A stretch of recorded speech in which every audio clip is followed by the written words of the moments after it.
What is Dandy-Walker? Dandy-Walker syndrome is a congenital brain malformation involving the cerebellum and the fluid-filled spaces around it. There is progressive swelling of the brain and skull and difficulty walking and being balanced.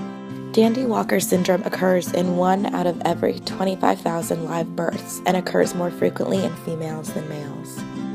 Some of the characteristics and features of DWS include slow motor development in early infancy, progressive enlargement of the skull, irritability, vomiting, seizures, lack of control of eye, face, or neck, and problems with coordination.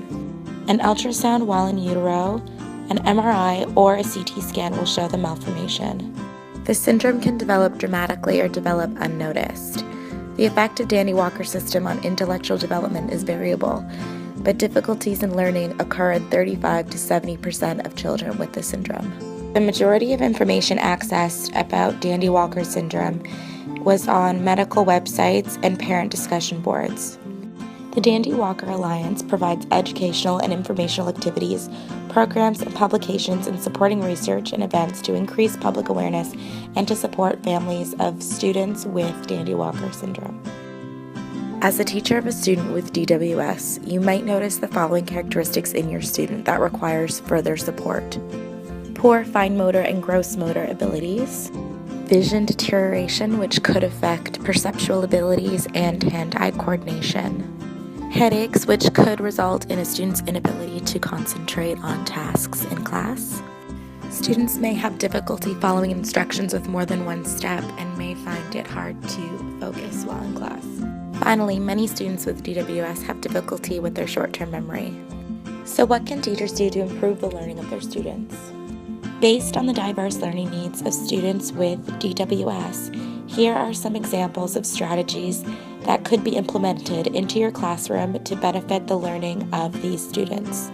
There is no cure for Dandy-Walker syndrome. However, treatment for individuals with DWS generally consists of treating the associated problems if needed.